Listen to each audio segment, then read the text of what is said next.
राधे राधे दोस्तों, स्वागत है आप सभी का मेरे इस चैनल पर। दोस्तों, आज मैं आपको अंजनहारी के बारे में बताने वाला हूँ। आइए जानते हैं इसके बारे में।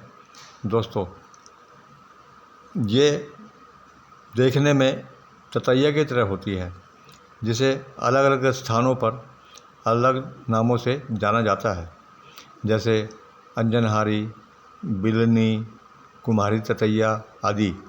देखने में यह ततैया से थोड़ा छोटी होती है और इसका रंग काला होता है, जिस पर पीले रंग की धारियाँ होती हैं। यह अपना घर पुराने घरों में, पेड़ों पर या कभी कभी नए घरों में बाहर की दीवार के कोने आदि में बनाती है। जब यह घर बनाती है तो तालाब या गड्ढे आदि के किनारे से अपने मुंह में गीली मिट्टी लेकर आती है। इसके लिए इसको घर बनाने में हजारों चक्कर लगाने पड़ते हैं। मिट्टी लाकर यह अपने मुंह की लार की मदद से दीवार आदि पर मिट्टी को चिपका देती है और इसी प्रकार मिट्टी लाकर अपने घर को पूरी तरह बना लेती है। लेकिन कुछ बातें ऐसी हैं जो इसे खास बनाती हैं।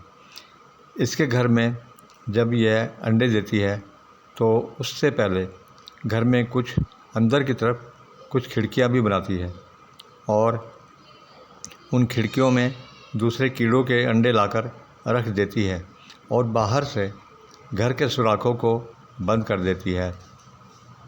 दोस्तों, अब जो आपको बताने वाला हूँ वह बहुत ही ख़ास है। यह जो कीड़ों के अंडे लाकर रखती है, उनमें से कुछ को ये खुद खा जाती है और कुछ इसके बच्चों का भोजन बनते हैं। और जो अंडे बचते हैं वो ततैया की घूं घूं की आवाज़ करते रहने के कारण उन अंडों में से निकलने वाले बच्चे भी इस ततैया के बच्चों की जैसे ही बनावट के बन जाते हैं। ऐसी मान्यता है कि वास्तु के अनुसार ऐसा माना जाता है कि यह ततैया जब हमारे घरों में आकर अपना घर बनाती है तो इससे हमारे घर में खुशहाली और सुख समृद्धि आती है।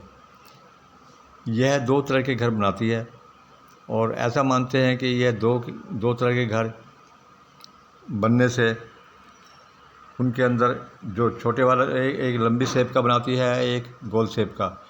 जो लंबी शेप का होता है उसमें एक ही छेद बनाती है और दूसरा गोल बनावट का जो होता है उसमें कई छेद होते हैं। ग्रामीण क्षेत्रों में कुछ महिलाएं ऐसा मानती हैं कि यदि ये ततैया एक छेद वाला घर बनाए तो हमारी आने वाली संतान बेटा होगा, और यदि कई छिद्रों वाला घर बनाए तो बेटी के होने की संभावना होती है। इस कीड़े में ततैया की तरह ही डंक होता है, परंतु सीधा साधा होने के कारण किसी को डंक नहीं मारता। अंजनहारी ततैया जो भी है, मिट्टी के घर बनाने के लिए जो मिट्टी लाती है उसमें जब इसकी लार मिल जाती है तो वह मिट्टी एक दवा के रूप में भी काम करती है। इसकी मिट्टी को थोड़ी सी लेकर यदि किसी की आँख में बिल्ली या अंजनहारी निकल आती है तो इसके घर की मिट्टी लाकर गीली करके अपनी आँख के ऊपर जहाँ बिल्ली निकली है वहाँ पर सुबह शाम दिन में 2 बार लगाने से आँख की फुंसी ठीक हो जाती है।